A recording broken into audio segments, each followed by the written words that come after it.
experience you've had in the academia and even venture capital and engaging with business leaders, what would you say is the key nexus between investment in human capital and national competitiveness and development for nations like Nigeria?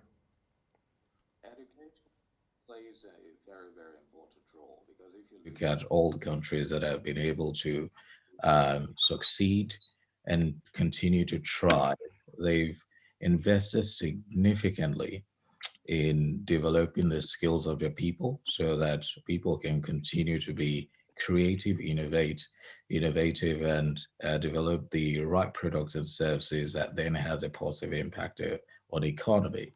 Look at the UK, countries across Europe, the US, and China. The story is the same.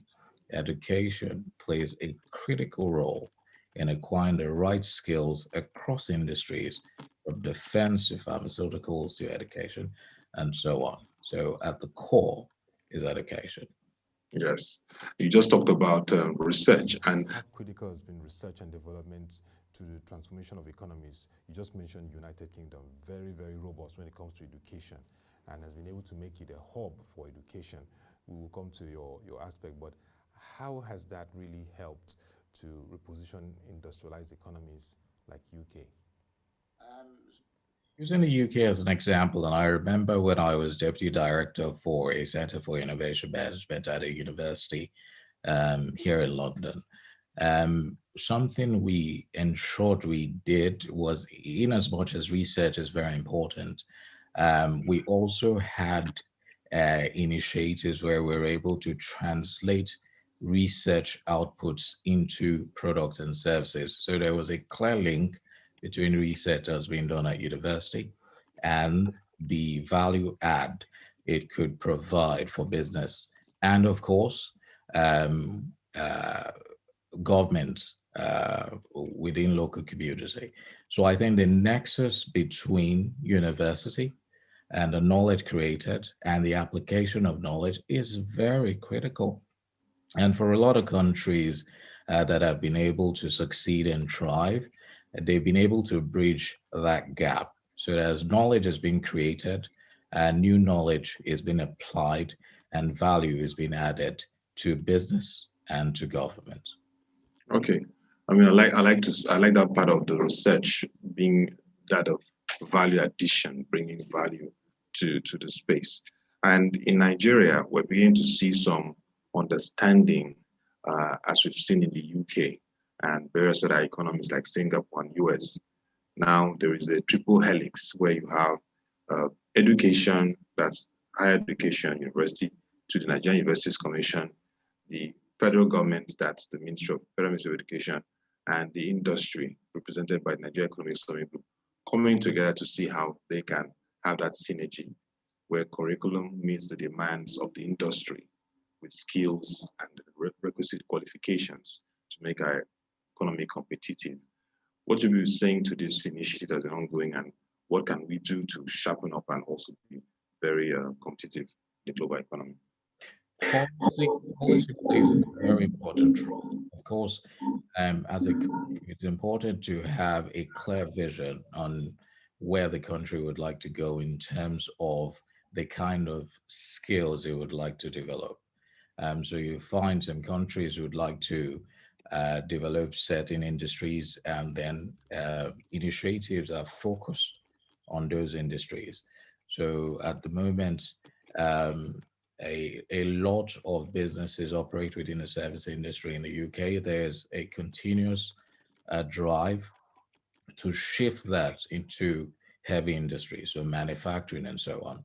So a lot of government initiatives are now focused towards encouraging people within academia to study courses that will then enable them upon graduation to take up jobs in those industries or to create new businesses in those industries.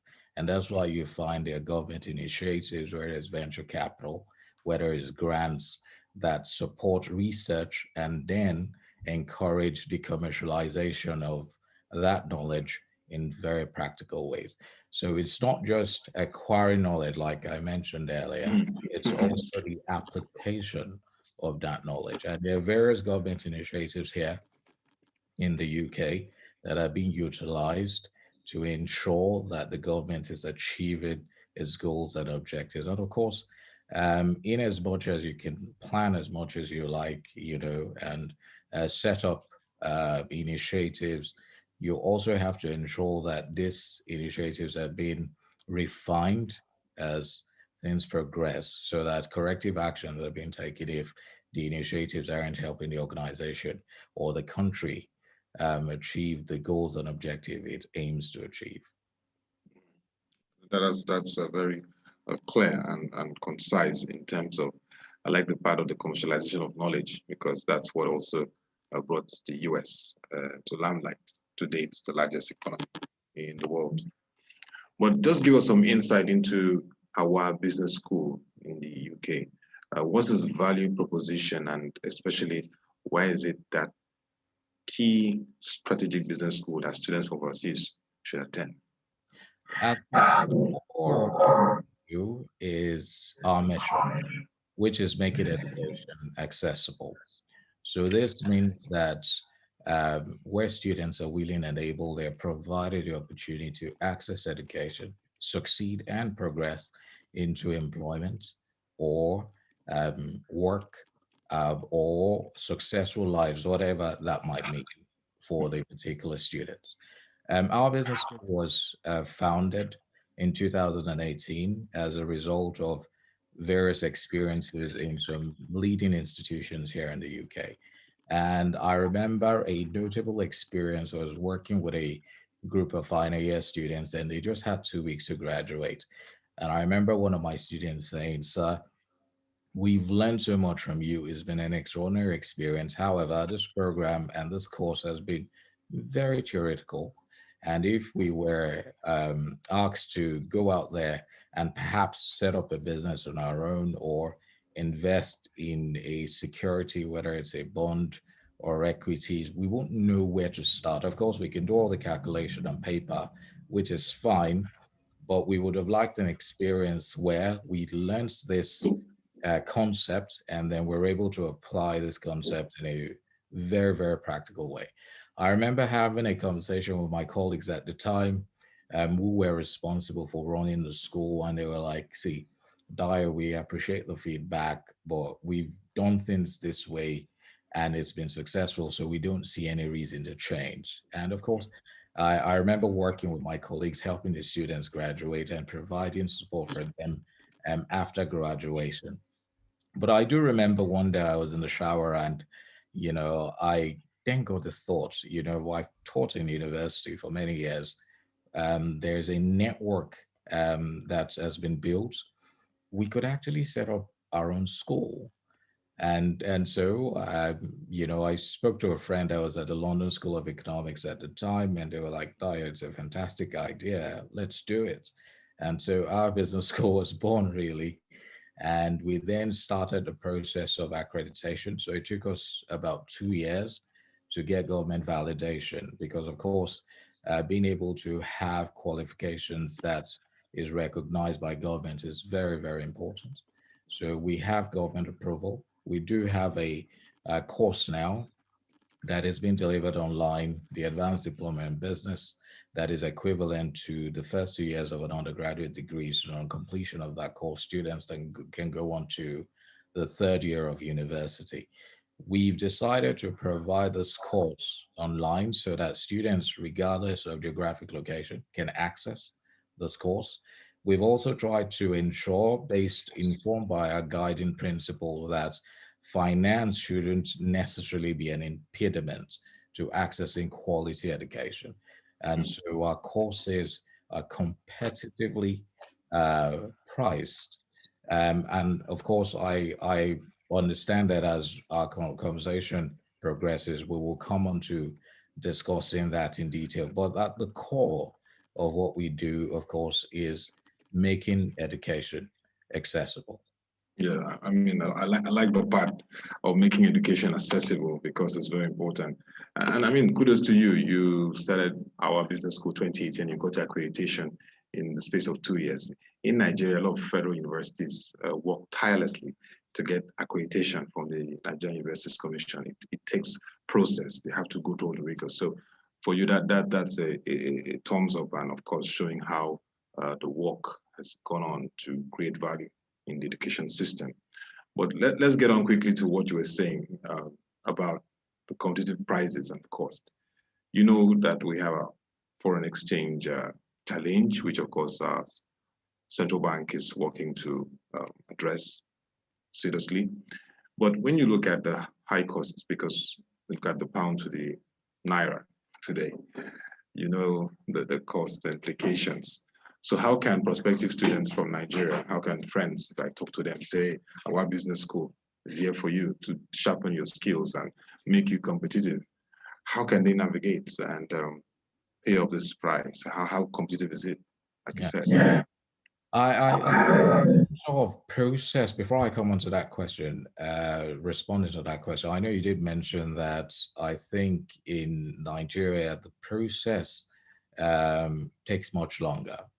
In the UK, it's no less robust. It's a very, very difficult process to go through. I think in as much as our organization is small and young, we're being evaluated like a publicly listed company. So it's still a very robust process. You do have to ensure that you demonstrate to the government that you have a sound governing system, that you have the right processes in place, and that you're operating in the interest of the public. In terms of the uh, impact of foreign exchange on access to courses at our business school, of course, like I mentioned earlier, the key is that our mission drives everything we do. So the intent is make education accessible. Yeah. If you take, for example, a typical 3-year degree in the UK, that's an undergraduate degree. On average, this will cost about £10,000 per year, you know, and if you look over a 3-year period with the current exchange rate, that would equate to about 18 million naira. Yeah. Our course at our business school costs, the advanced diploma in business is what I'm referring to now, cost about £3,200, right? And that's a 2-year course, which then enables you to go on to final year at university. That's about 1.9 million naira. So you can see the kind of cost savings that individuals that come onto our course would make if they choose us, in contrast to another institution. Of course, individuals will have a variety of reasons that drive their interest to want to take on a course. They may want to come to the UK, have the physical experience, which is fine, of course. But our proposition is you can still have the experience of living in the UK, you know, for a year after you've completed the first 2 years. But at least for the first 2 years, you get to study online. We've taken into consideration the technical issues that may arise, of course, like access to the internet and all that. So our courses are also available offline if for any reason you're unable to join the live sessions. And as a result of attending our course, individuals can save money. You don't have to think about the cost of accommodation or leaving home, at least in the first 2 years. And I think something unique we've also tried to do, and this has been informed by my own experience of, you know, spending a lot of time in academia, is we now have an accelerated advanced diploma program. So it means that for individuals that may want to spend a shorter time frame in university, instead of spending 2 years, they can spend 9 months on an accelerated diploma program. So on completion of that 9 months, you just transition into final year for a university degree. That's that part is what is really good. I mean, making education accessible and then now having this accelerated diploma program, it really helps one to quickly go through that phase and see what other opportunities are there in school. But you talked about the online programs, and of course, a lot of people, if they still want to come to UK, can come. But let's look at it now, and it's being reinforced with the COVID-19 pandemic. So looking at this online program, how is it being strengthened to also make it affordable and effective for prospective overseas students? Absolutely. And I remember in about 2016, when we were having a conversation with colleagues in government here about setting up a school that could, deliver programs online. A lot of people laughed at our face and said, yeah, it wasn't feasible. You've got all the great institutions doing everything face to face. Why should anyone want to attend school online? Come March 2020, when most countries across the world went into lockdown, schools had no choice, but to shift program delivery online.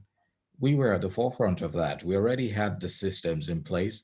So it wasn't an issue for us at all.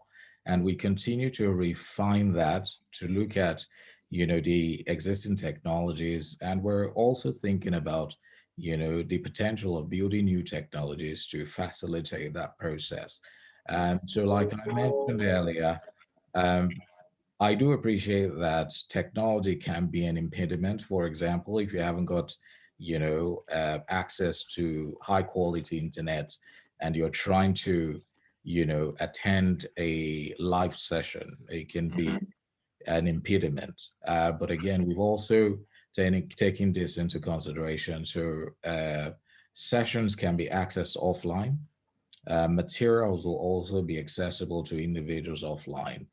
So if for any reason you're unable to attend a live session due to technology or due to the fact that maybe during the time that a session is being delivered, there are other endeavors you're involved in. You might be in a meeting, be at work, have childcare responsibilities, Yeah. whatever you would still be able to access the relevant material. And of course, your lecturers will be on standby to provide support for you to guide you through the process. Because for us, progress for the student is absolutely critical, Mm. right? So we guide you, whatever progress means, whether it's further education, whether it's into employment, whether it's into, starting a business of your own, or, getting a promotion at work. We will work with the students to support them through that process to so that what they're learning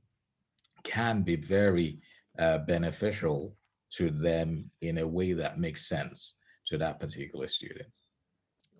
Definitely. I mean, the online has shown again the need for us to be very innovative. And I was quite thrilled talking with several friends that study overseas about the experience finishing their whole programs online and moving it seamlessly.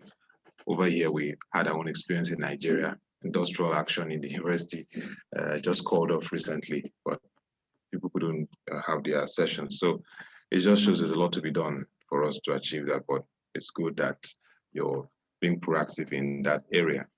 But recently there was a policy approach from the UK government that's a 2-year graduate work visa for international students. How is your business school utilizing this opportunity to woo students into your institution? Absolutely. There's significant opportunity there.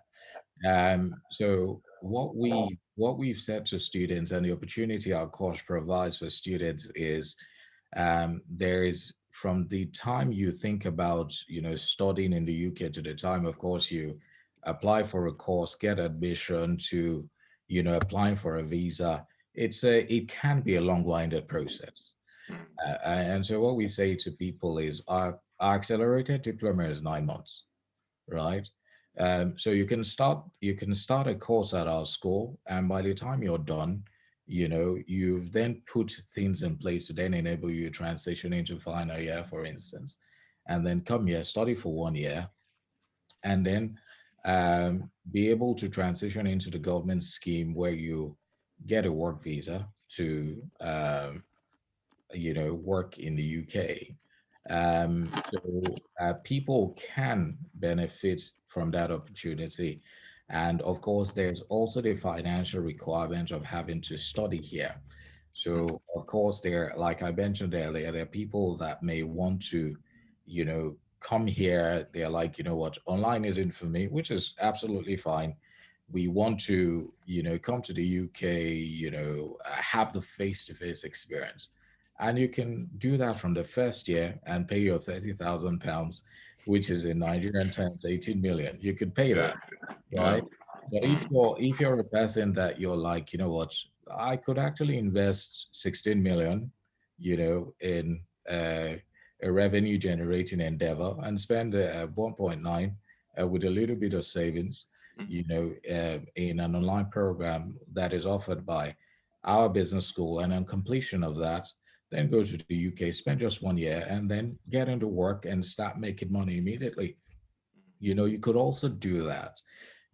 So our program creates significant opportunities for people that are looking to, you know, uh, save money, and of course, um, think about building a life and career in the UK.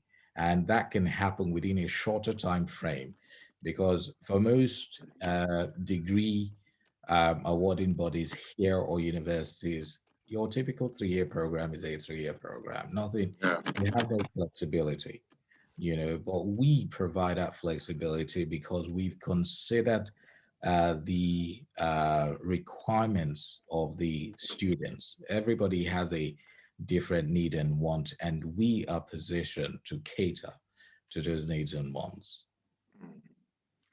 Very, very interesting. Let's look at quickly in 1 minute, how is education emerging as a strategic business that can create value for the economy and also boost human capital? Let's use UK as an Yeah. example. I think UK is doing something different from even the US. They have repositioned the institutions, and just look at yours to our just 2 years of the business school and look at what's happening. How is that a case study that other countries like Nigeria can learn from? In terms of education being a business, I think historically, nothing has changed per se in the UK. The fundamental guiding principles are still the same. Education has to have a public interest goal. So even for us, irrespective of the fact that we're a private institution, uh, we still have a public interest guiding principle. And I think for us, it's making education accessible. And for every institution here in the UK, they would have different guiding and underlying value systems that guide their schools. But for the UK as a whole, the government plays a key role in regulating higher education institutions. So there's a threshold requirement you'd have to meet. If not, you can't operate. However, the government also is very proactive to support and encourage and facilitate institutions that have the ability to add value Yeah. to the economy in very positive ways. And so for an organization like us, that's the reason our course has been accredited. Our school is recognized by the government, and that's why students can study on our program and then take the qualification that they get from our school and then use that to go on to courses in other schools across the country. So policy plays a key role as part of that process. But of course, the individuals responsible for the school Mm. also have to have a clear principle that demonstrates that they're operating not just for their own interests, but for the interests of people within community. Okay, so Dr. Dayo, just 30 seconds. In terms of connecting with industry, which, like I raised earlier, is something Nigeria is trying to address, do you have that partnerships with several industry? I know you have courses, particularly in areas like information technology, marketing. Those are interesting areas: human resources, building leaders and leadership and management. So do you have partnerships with global corporations to have that synergy between school and the industry? Absolutely, are important.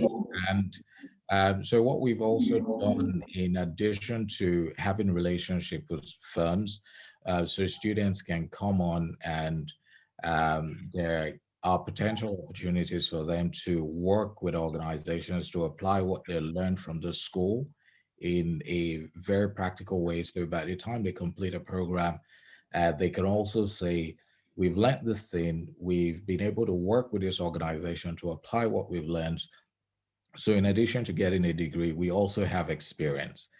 In addition to that, all our lecturers and professors come from, have industrial and academic experience.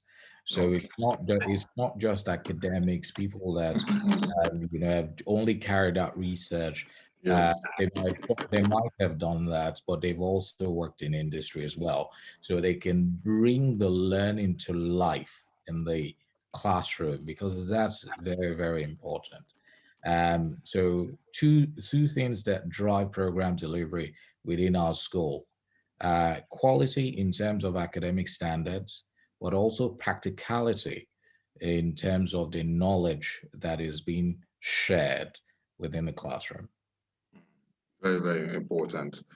And Dr. Dayo, finally, what are the key steps Nigeria must take to reprioritize, to reposition its tertiary education to achieve this global competitiveness? Because we see that potential, or the silver lining, that despite the challenge we're facing today, there's still that prospect of becoming a great country that has solid, robust tertiary education system that is competitive. I know that when you look at the rankings today, we may not be in the top 700 universities or business schools, but we really want to be at top of the game. Willingness is key. I think first things first, Nigeria as a country will have to be clear on what its key challenges are in the education sector and the opportunities based on the human capital it has. Based on identifying the challenges and, of course, opportunities, it then has to have some sort of plan that enables it then to drive and determine the direction in which it would like to go in terms of developing skills and capabilities. Coherent action is also very important, because you can plan all you like. If you haven't put steps in place to enable you to achieve those plans, you achieve nothing in the end. So I think the first thing is diagnosis. You have to be able to identify opportunities, and of course, areas where there might be challenges. You have to then, identify the skills and opportunity, skills and capabilities that would enable you, bring those opportunities to life and address the challenges, and have a coherent action plan, really. So vision and planning, and of course, being able to, implement those plans. Very, very important. Very, very important. I mean, for example, when you look at India, software, ICT, developed that system and big on it. And like you rightly said, the UK services, UK is so big on that too. And its system has been so robust in that regard too. And those are things we can really learn from, develop those skills, identify what we want to be big on, and those industries we want to play seriously on, and then key in our education system and a curriculum to support that effectively. It was really nice discussing with you, Dr. Dayo Abinusawa. I would say one of our big Nigerian diaspora ambassadors in the UK, founder of Awa Business School, and what you've been doing. And we just wish you all the best as you continue to make education accessible, and definitely integrate more people, foreign overseas students, who can come and learn, and also, like you said, they can save and also take out some programs that are affordable to them, and develop a career and life if they want to in the UK and across board. Thank you once again, Dr. Dayo. Thank you for having me. Happy 2021 in advance, and hopefully we should have some conversation around education in the new year. Happy New Year. Look forward. Yes, yes. Thank you once again. That'll be all for today's conversation. We looked today at education, skills development, and national competitiveness. Of course, like we said, the years begin to round up, and we just hope that you're bracing up for what should be an interesting 2021. But you can join our website, www.prochange.com, to watch our videos, read our stories and reports to get further insights. And also, there's a lot you can learn about education and knowledge. We have a segment on our website. Just scroll down, you see education and knowledge development, what's happening in the knowledge economy, and we have all those stored for you. Till we come your way again, thank you for watching. Have a nice day and stay safe.